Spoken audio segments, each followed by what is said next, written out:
Good morning. Welcome to CTV News Channel. I'm Erin Paul. Hydro workers have been working through the night to restore power to tens of thousands of customers left in the dark after a tornado tore through the Ottawa area yesterday. I was really scared at this time of I thought I was dying. Hydro Ottawa says there are currently around 172,000 customers without power. An additional 114,000 are affected in Western Quebec. Crews are out assessing the damage and trying to get power back up and running, but there is no timeline yet.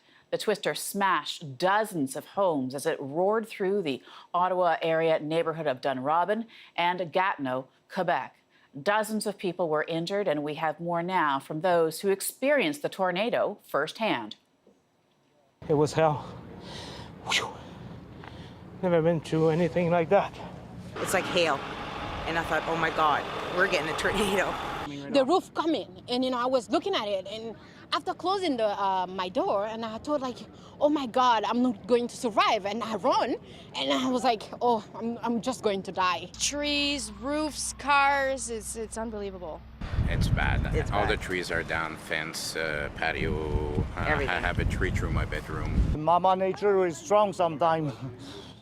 Tom Smith-Hanna is a storm chaser who followed the storm yesterday. He's joining us now from Kemptville, Ontario. We have just seen devastating pictures coming from the Ottawa region. Tom, tell us a little bit about what you saw firsthand. Good morning, Erin. I actually chased the storm from Calabogie White Lake area.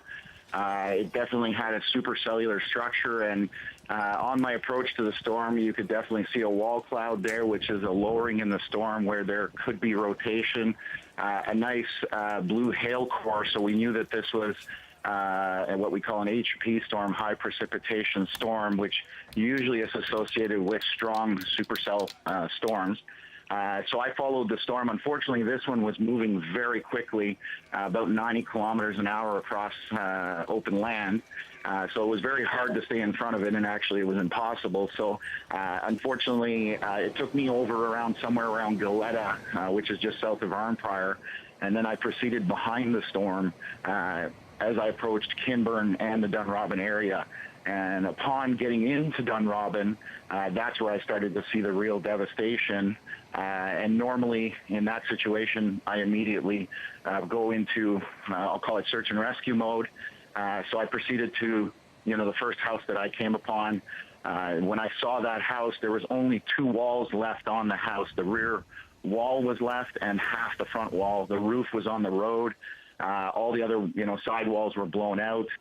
We managed to extricate a woman out of the house that had basically grown up in that home. Her father built it, and then got her out to safety to my truck because we weren't sure if anything else was coming along. But the devastation I saw in Dunrobin, I'm used to seeing down, in the U.S., where I chase it in the springtime, but not used to seeing that 1 week out from October in Ontario. Shock would be the word I would use. And we understand, of course, Environment Canada investigating just how strong it actually was. But I want to get your sense. You're very experienced at this type of event, at least in the U.S., as you mentioned. What's your perspective on the strength of it? I'm suspecting high-end EF2 tornado, possibly low-end EF3 tornado. Construction design up here is a little different than in the U.S., for example, in Tornado Alley, so it's hard to compare the damage.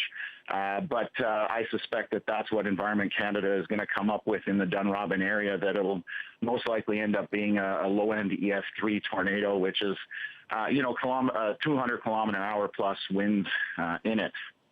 And Tom, you mentioned that you helped to get a woman to safety. Is that part of what makes you do this? Or tell me your motivation for getting yourself in the way of danger sometimes.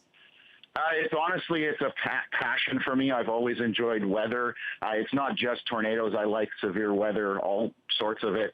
But definitely the human part of me, if we come across damage or devastation, I'm my conscience would not allow me to continue chasing the storm without checking on people to make sure they're okay. I would, if I was in that situation in a home trapped, I would hope somebody would help me out. So I immediately, I carry first aid gear, chainsaws, stuff to help out. And I'm CPR and first aid trained as well because of this hobby. And just before I let you go, Tom, I kind of want you to put this into perspective in terms of storm that you've seen here in that region. Have you ever seen the devastation like this? I have only in the U.S. I've never seen anything like this in Ontario.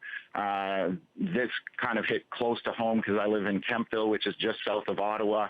And my brother actually lives 5 minutes from where this tornado hit. So I was actually trying to get to my brother to let him know to get out of the way.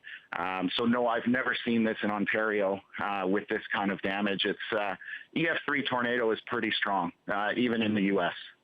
Tom Spadana, storm chaser who followed this storm yesterday. Thank you so much for your time. We appreciate speaking with us. Thank you.